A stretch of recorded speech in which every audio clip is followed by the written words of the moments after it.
آج پھر ماہرہ در سے دوہری جا رہی تھی۔ اس کو سمجھ نہیں آ رہا تھا کہ وہ گھر میں اکیلے کیسے اس در سے لڑے۔ بیٹے کی پیدائش کے بعد سے وہ اس تکلیف کا شکار تھی، مگر شرم کے باعث وہ یہ نہ سوچ پاتی کہ اپنی سانس کو کس طرح سمجھائے اور کیا بتائے کہ اس کو کدھر درد ہو رہا ہے۔ اس نے اپنے معصوم بچے کو دودھ بھی اسی تکلیف کے ساتھ پلایا۔ بچہ دودھ پیتے پیتے میٹھی نیند سو چکا تھا۔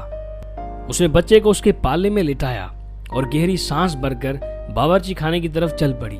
اچانک دروازے پر گھنٹی بجی اور دروازہ کھولنے پر اس نے دیکھا کہ اس کی بابی، جو کہ ایک گائنالوجسٹ بھی تھی، وہ سامنے کھڑی تھی۔ ماہرہ کی آنکھیں ان کو دیکھ کر بے اختیار ہی نم ہو گئیں۔ ڈاکٹر سمیرہ نے جب اس کو روتے دیکھا تو پریشانی میں اس کے رونے کی وجہ پوچھی۔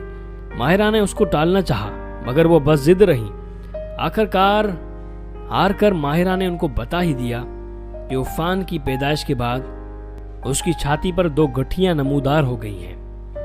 اس نے بتایا کہ ان کا سائز بھی بڑھتا ہوا محسوس ہو رہا ہے اور اس کو ان میں شدید ٹیسیں اٹھتی ہوئی بھی محسوس ہوتی ہیں۔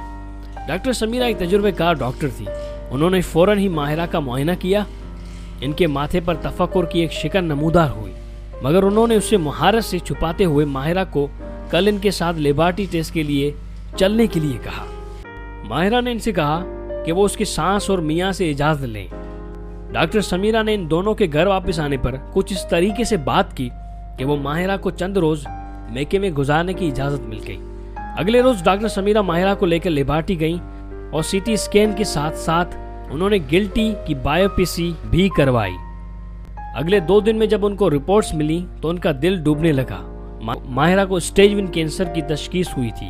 سارے گھر میں صفے ماتم سی بچھ گئی تھی۔ ماہرہ کی سانس اور اس کی میاں بھی اس پریشانی میں پورے شریک تھے۔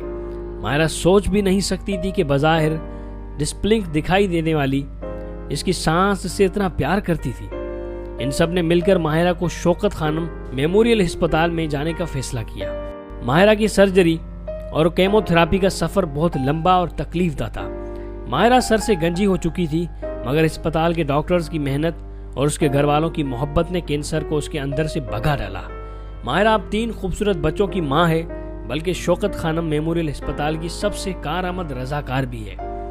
ماہرہ ہمیشہ لوگوں کو اس بات پر قائل کرنے کی کوشش کرتی ہے کہ آپ کا صدقہ اور زکوٰۃ کسی بھی جاں بلب کینسر کے مریض کی صحتیابی کے کام آ سکتا ہے۔ آئیں کینسر کے خاتمے کی جنگ میں حصہ لیں۔ عمران خان یا ان کی سیاسی کردار کا بدلہ ان کی معصوم کینسر کے مریضوں سے مت لیجیے۔